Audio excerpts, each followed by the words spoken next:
과학이 예술처럼 예술이랑 이제 비교를 하는 거죠. 인생을 바꾸게 된 어떤 첫 번째 인계 국면. 미국을 만든 88권의 책에 네. 뽑혔다고. 과학은 사랑이다.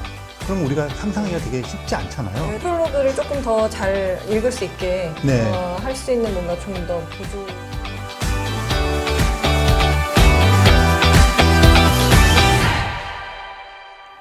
안녕하세요. 안녕하십니까. 네. 칼세이건 살롱 2020 전국민 코스모스 프로젝트, 코스모스 읽기 프로젝트. 읽기 프로젝트. 네. 드로잉 작가 이미영입니다. 과학 저술가 겸 과학 책방 갈라 대표 이명현입니다. 네. 이제 칼세이건 살롱 전국민 코스모스 읽기 프로젝트 본격적으로 시작합니다. 프롤로그 읽어볼 거예요. 앤드류의 코스모스 가능한 세계들의 프롤로그부터 이제 읽어보는 거죠. 이 앤드류안이 여기 이제 처음 시작해 보면 1939년 뉴욕 세계 박람회에 참석했던 5살짜리 이제 칼세이건에 대한 이야기를 하면서 시작하고 있잖아요. 네, 맞아요. 이제 거기서 보면은 아인슈타인이 700단어 연설을 했다 뭐 이런 얘기를 하면서 그 내용을 이제 언급을 해요. 그래서 칼세이건과 그리고 앤드류안이 같이 이렇게 해온 코스모스 프로젝트의 의미를 그 내용에도 이렇게 네, 그것을 찾았다 연결해서 그러죠. 하고. 그거 잠깐 한번 읽어봐 주실래요? 그럴까요? 네. 되게 멋진 말이었던 거 기억나는데. 네, 그쵸.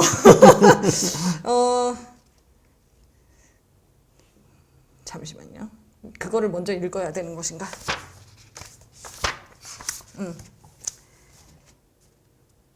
네, 여기에서 보면은 이제 이게 조금 문장이 조금 어려워요. 어렵긴 한데 과학이 예술처럼 예술이랑 이제 비교를 하는 거죠. 그 사명을 진실하고 온전하게 수행을 하려면 대중이 그냥 그 과학의 성취를 표면적인 내용만 아는 게 아니라 더 깊은 의미까지 이해를 해야 합니다. 네. 라는 이제 그 연설을 이야기를 하거든요.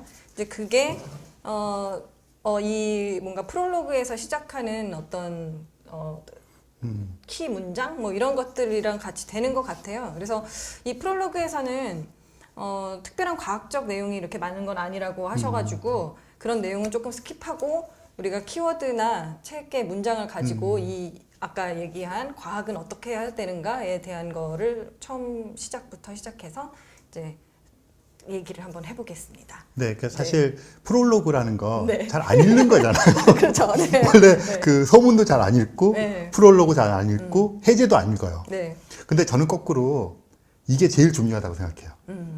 그 약간 조금 또 사적인 말씀을 드리자면 네. 제가 옛날에 그 학교 다닐 때 다 경험이 있으시겠지만 밤새면서 벼락치기 공부를 하잖아요. 네. 그때 전략이 네. 제일 먼저 목차를 외우는 거예요. 목차를 외우면 꿀팁인 이- 것 같아요. 그러면 구조가 잡히는 거잖아요. 네. 특히 국사 같은 거 정말 좋아요. 왜냐하면 이게 연대별로 돼 있어서 목차를 알고 수업 시간에 들은 거 갖고 약간의 상상력을 발휘하면 점수를 높일 수가 있어요. 그거 잘하면 세계사랑도 이렇게 연결. 네, 세계사도 그렇고, 그러니까 이게 어떤 구조를 알고 그 구조에서 미진한 부분들을 상상해서 갖고 있는 지식을 통해서 이러잖아요. 그거에 도움을 주는 게 사실은 서문, 프롤로그, 해제, 뭐 옴기니의 말 이런 맞아, 것들이 맞아. 굉장히 중요한 사전 정보와 보충 정보를 담고 있어요. 네. 근데 이제 우리는 목차 같은 걸 사실 이렇게 보잖아요. 근데 그렇게 하는 것도 한번 해보시라고 좀 권하고 싶어요, 사실은. 알겠습니다. 그래서 프롤로그가 되게 중요하다. 그 얘기를 그래서 하는 거죠. 프롤로그부터 우선 읽어보겠다. 그래서 저희가 프롤로그에서 키워드를 몇 개를 좀 네, 뽑았어요. 네. 박사님이 뽑은 키워드가 혹시 뭐가 있었나요? 저도 뭐 아마 비슷하실 텐데요. 책 네. 읽어보신 분이나 또 읽으실 분들은 한번 같이 보시면 좋은데, 얘기 나왔던 1939년 뉴욕 세계 박람회. 그게 중요한 거고요. 네. 그 다음에 아무래도 이제 코스모스라는 단어, 그 다음에 과학은 사랑이다 이런 말이 나와요. 네. 그 다음에 이제 그 다음에 이 책이 이제 지향하는 미래. 뭐 네. 그 정도 저는. 그렇죠. 저는 미래 그리고 민주주의, 도시 같은 내용이긴 한데 좀 다른 걸로 저는 과학의 역할과 가치라는 걸로 뽑았어요. 이제 뭐 비슷하고 미래라는 단어가 좀 겹치고요. 결국은 이 네. 책이 지향하는 바가 미래 그쵸, 세상이니까. 그쵸. 네. 네. 그리고 이제 과학이 사랑이다라는 거랑 비슷한 걸로 이제 네, 저는 그거는 조금 과학의, 쟁점이 있을 것 같아요. 역할과 그죠? 가치라는 걸로 이제 겹치겠죠. 지금 그 아마 뽑은 민주주의나 도시 이런 거는 그 뉴욕 세계박람회에서의 그 이야기 안에 이제 내용이랑 될 것 같아요. 그래서 이렇게 키워드를 몇 개 뽑았는데 그 키워드들을 약간 이렇게 엮어서 주제 몇 가지로 같이 이야기를 쭉 한번 얘기를 해보도록 해볼게요. 하죠. 네. 네. 우선 처음부터 나왔던 그 1939년 뉴욕 세계박람회. 네. 그러니까 1939년이라 네. 그러면 칼색은 이제 여기 5살 꼬마 아이고 네, 네. 칼색은 뭐 평전에도 그렇고 평소에도 그런 말을 많이 해요. 네. 그 사람이 살다 보면 이제 어느 순간 인계 국면이라는 게 있잖아요. 뭐 태어나는 것 자체가 인계 국면이긴 하지만 그 다음에 이 어린 시절에 어떤 계기가 생기는 게 있잖아요. 네. 뭐 저 같은 경우는 정말 이렇게 그 금성 쳐다보고 초저녁에 막 그러다가 천문학자가 되었는데 그 스티븐 호킹은 그 자서전 보면서 제가 어디 서평 쓸 때 스스로 장난감을 선택해요, 어릴 때. 저는 그게 인계국면이거든요. 그런데 칼 세이건은 이 1939년 뉴욕 세계 박람회를 가서 네. 과학이라는 것에 대한 인식을 하게 되고 미래라는 것에 대한 인식을 하게 되면서 저런 걸 하는 것이 뭔지는 몰랐다고 자기도 썼지만 네. 과학을 하게 된 거죠. 네. 그러니까 인생을 바꾸게 된 어떤 첫 번째 인계 국면. 그래서 그런 의미로 중요하고 네. 앤드류안 입장에서는 그런 칼 세이건에 대한 이야기와 그들 두 사람이 했던 어떤 가치를 실현해 나가는 과정이니까 그 출발점, 원류랄까? 네. 그러면 결국은 5살 꼬마아이 칼 세이건을 가야 될 것 같아요. 그러니까 그렇게 나오는 것 같고 네. 이제 거기서 있었던 일들을 쭉 하다 보니까 뭐 아까 말씀하신 미래라든가 뭐 이런 것들이 연결되어 가는 것 같아요. 네, 이게 이제 보면은 이 박람회 주제가 뭐 내일의 세계, 막 아예 이런 거잖아요. 그래서 이때는 1939년인데 약간 그 앞으로 올 기술이 가져올 미래가 되게 낙관적이다, 뭐 그렇죠. 이런 생각을 그랬겠죠. 했었을 네, 때일 거 맞아요. 아니에요. 뭐 나쁜 거는 거의 사라진 민주주의 도시 막 이런 것들도 관으로 있고 이런 것들도 있는데 뭐 그런 게 자기 삶을 변화시킬 거라는 생각도 많이 했을 것 같고요. 네, 그리고 네. 뭐 그런 경험들이 있겠지만 뭐 이렇게 어떤 큰 규모의 뭐 이런 거 요즘은 이제 박람회가 되게 축소됐죠. 네, 그리고 네. 그게 아니더라도 새로운 걸 볼 수 있는 게 많은데 뭐 사실 저 당시에는 엘리베이터 같은 것도 거기서만 가서 처음 보는 거고 여기도 보면 이제 아인슈타인 연설도 하고 뭐 그 우주선이랑 코스믹 레이 빛을 받아서 이렇게 네. 또 하는 퍼포먼스도 하고 이러잖아요. 네. 여기가 아니면 못 보는 거죠. 그렇고 그러니까 사람들 입장에서 뭐 제목 자체도 이게 미래관 이렇게 했지만 사람의 입장에서도 과학이 새로운 것을 주는구나. 우리의 미래를 밝혔고 당연히 그런 꿈에 부풀 거 아니에요. 네. 네, 그렇지만 지금 말씀하신 것처럼 1939년부터 시작되는 몇 년 동안 올 인류의 대재앙. 그렇죠. 네, 그거 생각하면 네. 생각이 좀 복잡해지기 시작하죠. 네, 그래서 사실은. 이제 그게 그때부터 지금 한 80년 정도가 지나서 이제 2020년에 우리가 이거를 보면서 느끼는 거는 그 과학이 정말로 꿈만 주었을까 뭐 이런 생각이 어쨌든 의문이 이제 생길 수밖에 없잖아요. 근데 그럼에도 불구하고 지금도 과학이 어떤 낙관적인 미래를 상상할 수 있을지 뭐 이런 것에 대해서는 혹시 네, 어떻게 생각하세요? 이 앤드류안의 이 가능한 세계들은 결국은 과학에 대한 낙관론이에요. 네. 뭐 크게 그냥 보자면 그런데 저는 아까 아인슈타인이 했다는 그 연설에 답이 있다고 보는데요. 네. 과학을 그냥 이렇게 경이로운 걸 보는 것이 아니라 그거를 받아들여서 우리가 어떤 행위를 하고 내재화시키는 과정에 대한 것들이 두 번째 문장에 있잖아요. 네.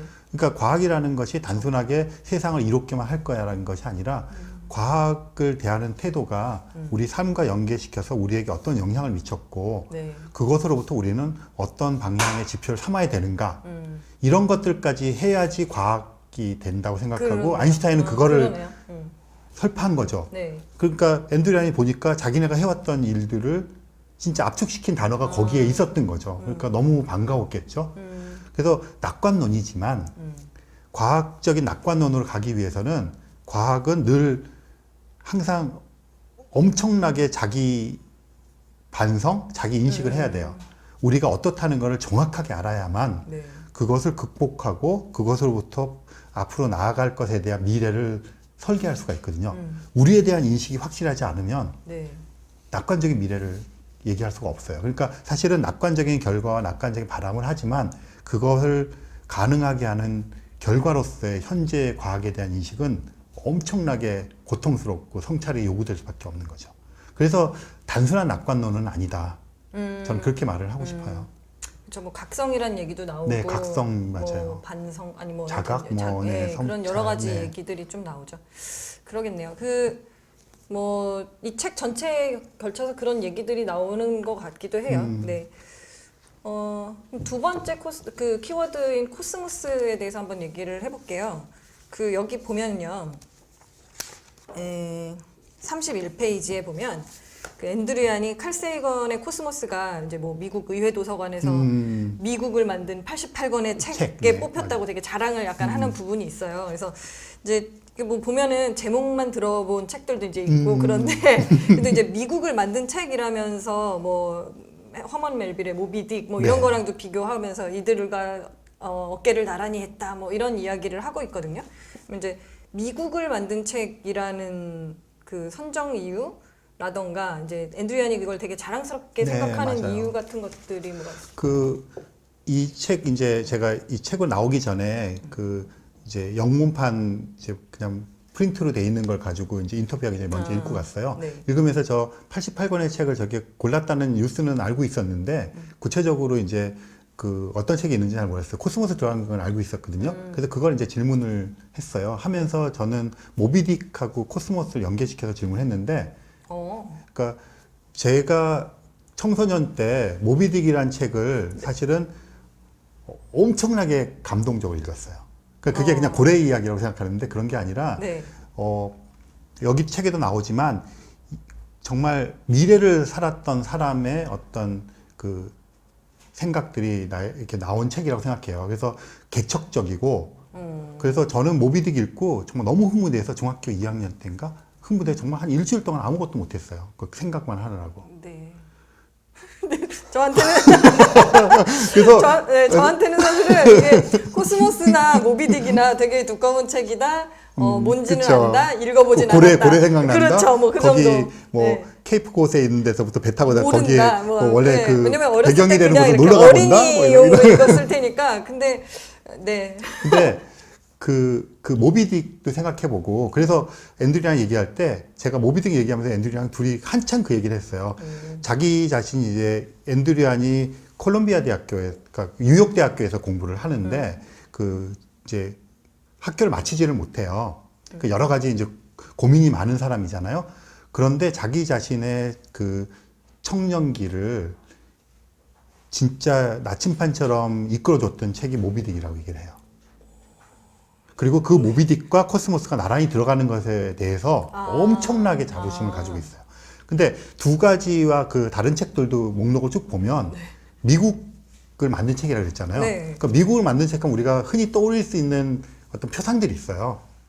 아메리칸 드림, 개척. 네. 그러니까 미국이라고 하는 나라를 만든 것은 고통 속에서 어려운 것들을 극복하고 세상을 앞으로 나가고 미래를 나가고 개척하고 이런 정신을 얘기하는 거예요. 물론 그것이 갖는 그림자들이 강하게 있죠. 네. 제국주의적인 네. 것도 있고 세상을 뭐 있지만 그 미국의 동력이라고 하는 것. 물론 이것도 이제 그 백인들의 시선이긴 하죠.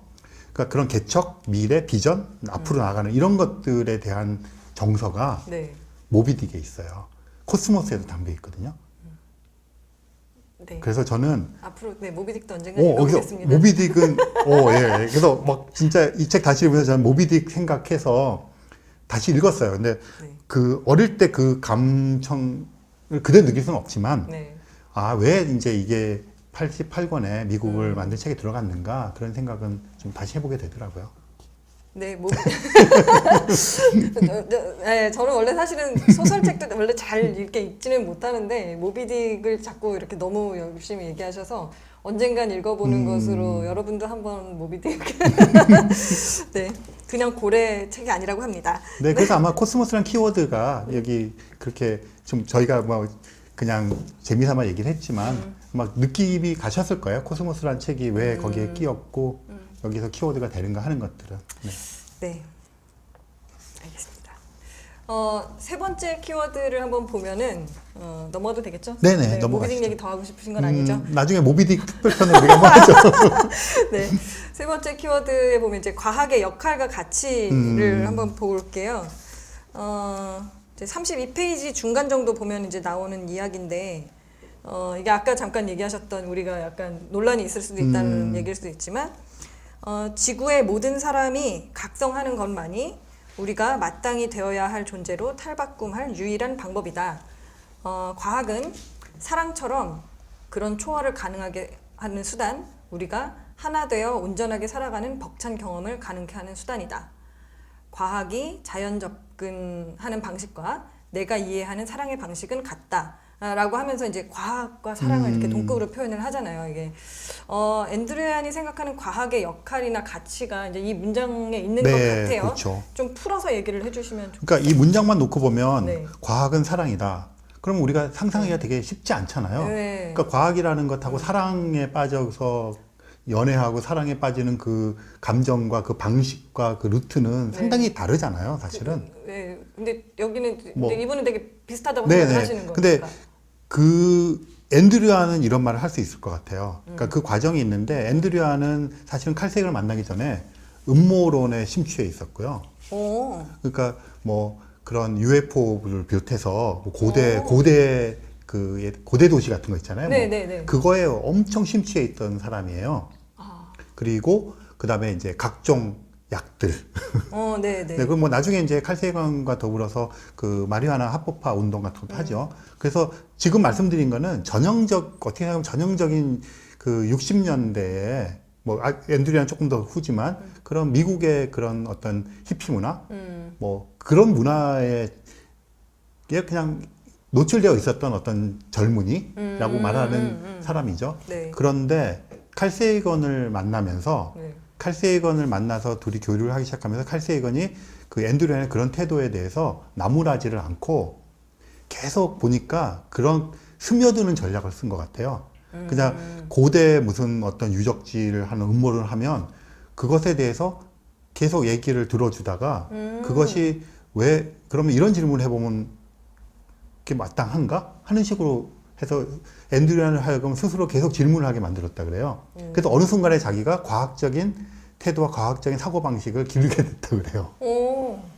그래서 그렇게 되다 보니까 그냥 이건 다 틀렸어. 뭐 그건 말도 안 돼. 이게 아니라 얘기를 경청하고 그게 왜 말이 안 되냐 단계 생각하는 것을 하면서 두 사람이 이제 지적 교류하기 시작한 거죠. 그러니까 이 과학이라고 하는 거랑 사랑이라고 하는 것이 그냥 어떤 우리가 일상적으로 알고 있는 단어라든가 뉘앙스라든가 방법론으로 보면 전혀 다른 것 같지만 사실은 사랑이라는 것도 어떤 열정이잖아요. 어떤 하나에 대한 관심, 과학도 마찬가지인 거잖아요. 그런 면에서 보면 일치시킬 수 있을 것 같고요. 그래서 이분은 이제 그런 얘기를 할 수가 있는 것 같아요. 이 얘기를 칼세이건이 했다 그러면 별로 설득력이 없을 것 같아요. 네. 근데 앤드류안이라고 하는 사람의 입을 통해서 네. 과학을 전공하지 않았지만 세계 최고의 과학 커뮤니케이터가 된 사람, 그럼 진정성이 느껴지잖아요. 네. 그 자기 삶에서 나오는. 그래서 우리가 이런 면에서 과학과 사랑이라는 것이 같이 갈 수 있겠구나 이런 걸 느낄 수 있잖아요.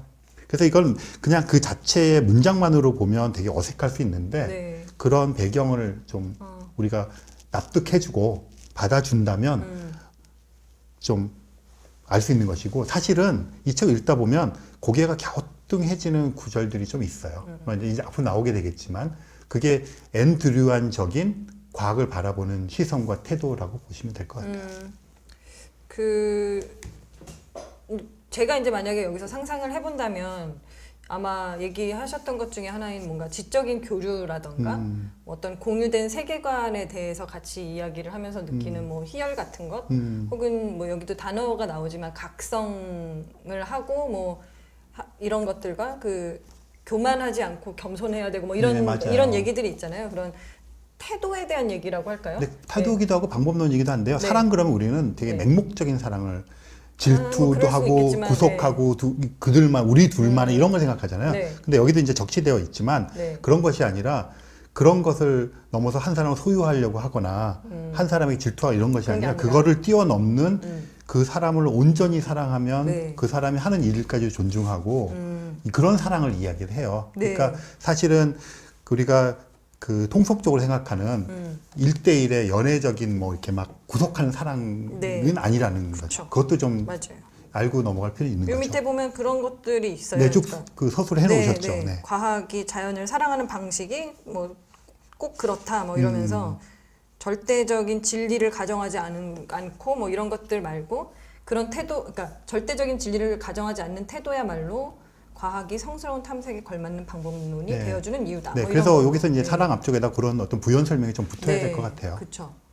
그래서 이런 것들로 사랑을 생각을 하고 있구나라는 거를 이제 조금 이해를 이것도 한 두어 번 읽으니까 사실은 이해가 네, 된 맞아요. 거긴 해요. 그리고 좀 네. 앞뒤 맥락과 이 그렇죠. 사람들 사이의 관계를 좀 알면 네. 왜냐면 네. 저도 처음 읽었을 때도 그랬고 다른 분들이 또 이런 문제 제기하신 것도 맞아요. 있는데 뭐 이게 과학의 가치를 너무 사적인 걸로 막 이렇게 일반화하는 거 아니냐, 사적인 관계 같은 걸로. 맞아요. 그런 근데 얘기도 있고. 그런 것들에서 이제 아마 놓친 부분들이 네, 이제 그리고 뭐 있겠죠. 어떻게 한정된 곳에서 그 우리가 뭐 이 책을 읽으면서 앤드류야는 모든 것들을 파악하고 읽을 수는 없잖아요. 네. 그러니까 그런 걸 이제 우리가 좀 도움을 드릴 수가 있겠죠.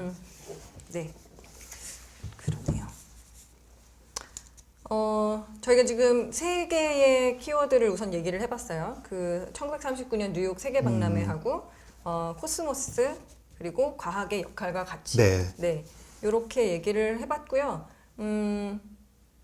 뭐 사실 이거에서 프롤로그에서 그거를 다 할 수 있다라고 뭐 할 수는 없겠지만 어쨌든 중요하다고 생각되는 것들을 이렇게 얘기를 했습니다. 이 프롤로그 안에 있는 것 중에 저희가 한 문장을 아까 잠깐 얘기도 네. 하기는 했지만 뽑아봤는데요. 요게 보면 이제 앤드류안이 이제 과학을 사랑의 방식에도 비유를 하긴 했지만 예술에도 이제 비유를 한 거예요. 맞아요. 그래서 네.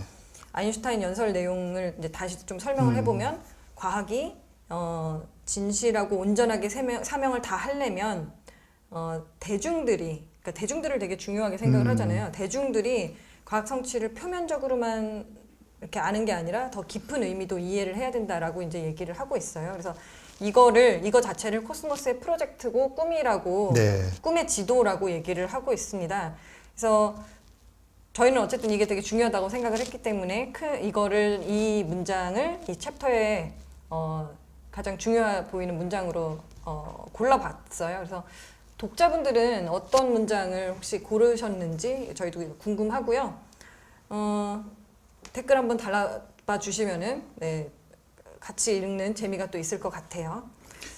네, 그래서 이 문장 처음에도 한번 저희가 읽었지만 굉장히 재밌고 중요한 것 같아요. 그래서 약간 보충 설명을 하고 싶은 욕심이 생기는데 이게 이제 보면 과학적 성취를 표면뿐 아니라 더 깊은 의미라 그랬잖아요.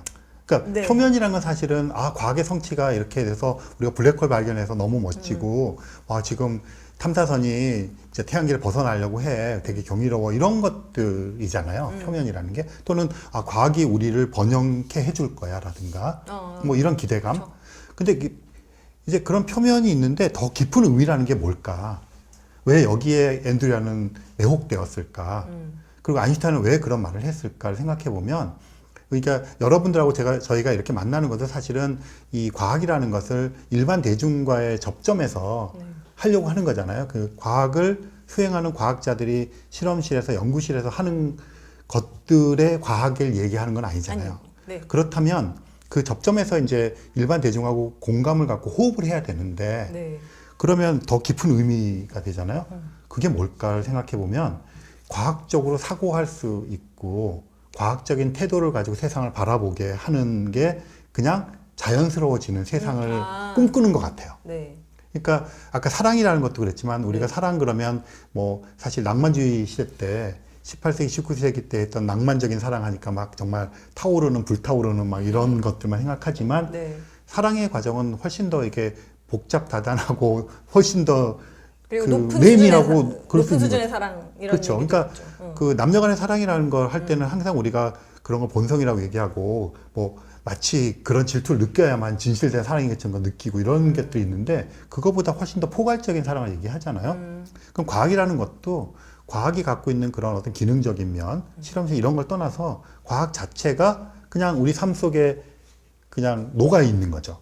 향유되는 거죠. 과학이란 단어도 우리가 잊어버렸어요. 이제 더 이상 과학이란 단어도 말을 안 해요. 하지만 그냥 우리가 행하는 행위가 과학적인 사고방식에 의한 사고를 하고 어떤 걸 결정할 때 그거에 근거한 스텝을 밟아서 결정을 하고 마땅히 우리가 서로 얘기를 하면서 지키는 것도 되게 과학적인 태도고 미래를 낙관적으로 보는 것도 그냥 마냥 우리가 매몰되어서 하는 것이 아니라 네. 우리는 이런 어려움이 있지만 이런 스텝을 거쳐서 극복하면 그렇게 될 수 있을 거라든가 이렇게 사고해 나가는 것. 그러니까 그런 것들을 대중들과 같이 나누고 싶은 이제 이분들의 욕망이 있지 예를 않았을까. 들면 그게 어쨌든 개개인의 교양으로 쌓여서 상식이 되어서 그렇죠. 약간 삶의 어떤 여러 가지 그냥 행동의 방식까지가 이제 그런 것들이 다 그렇죠. 적용이 된 네. 이런 상태인 그러니까 거죠. 우리는 뭐 질투라는 본성이 있어서 뭐 어쩌고 하지만 네. 사실은 그런 것보다 사람들이 지금 다 편하게 더 잘 살기 위해서 하기 위해서 해야 될 태도 같은 것들이 나와서 사랑이라는 것의 정의도 네. 행위도 그렇게 되면 그럼 뭐 부부 사이 관계, 연인과의 관계, 또 친구와의 관계 이런 것들에 대한 게 기존에 우리가 어떤 면에서 약간 모순되게 있었고 용납해 주는 카테고리들이 있잖아요. 네. 그런 것들도 좀 해소가 되지 않을까? 뭐 그렇다면 그런 것으로부터 진짜 우리가 원하는 유토피아적인 가능한 세상들이 올 수 있지 않을까? 뭐 그런 생각으로 좀 연결시키면 생각을 해보면 네. 훨씬 좋을 것 같아요. 이게 어쨌든 약간 선언적이라고 해야 될까요? 프롤로그라서 약간 전체를 할 수 있는 이야기인 것 같아서 맞아요. 예, 저도 이게 문장이 뭔가 있어 보이긴 하고 좋아 보이긴 하는데 이걸 내가 이제 이 이야기가 이제 책 전체에 막 툭툭 던져 넣는 거죠. 예, 그냥. 전체를 통해서 이제 이 이야기가 무엇인지 이해할 수 있게 되겠죠. 네, 그럴 것 같습니다. 혹시 이 프롤로그를 조금 더 잘 읽을 수 있게 네. 할 수 있는 뭔가 좀 더 보조 저는 컨텐츠 같은 게 있으면 뭐가 있을까요? 이 시점에서 이제 이 앤드류 안의 이제 코스모스의 프롤로그를 읽었잖아요. 네. 그럼 연계해서 읽을 때 어떤 게 좋을까? 하면 여기 이제 여러 가지 이야기 나왔으니까. 모비딕인가요? 그러니까 사실 모비딕은 네. 그 1980년판 코스모스랑 같이 읽으면 저는 딱 좋다고 생각해요. 네네. 그런데 여기서는 이제 여러 가지 과학에 대한 책도 연결시킬 수 있고 이러지만 네. 이 시점에서 조금 더 욕심을 내는 사람이 있으면 지금 앤드류안과 칼 세이건의 이야기, 그들이 던지는 세상이잖아요. 이것을 조금 더 잘 이해할 수 있는 책들이 몇 권이 있어요. 칼 세이건의 가족들이 쓴 책. 그걸 같이 읽어보면 좋을 것 같아요.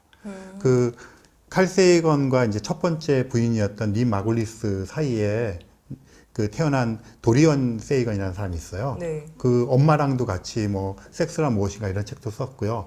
그 다음에 닉 페인이라고 하는 두 번째 부인과의 사이에서 난 분인데 그분은 스타트랙 그 몇 개 에피소드를 쓴 작가이기도 하고요. 네네. 그래서 이 칼 세이건과 이제 칼 세이건의 부인들 사이에서 태어난 그 이제 아이들이 커서 그런 작가가 된 분들이 많은데 최근에 그 5명의 아이를 뒀는데 그 앤드류안과 칼 세이건 사이에서 태어난 딸은 5명이 딱 한 명이에요.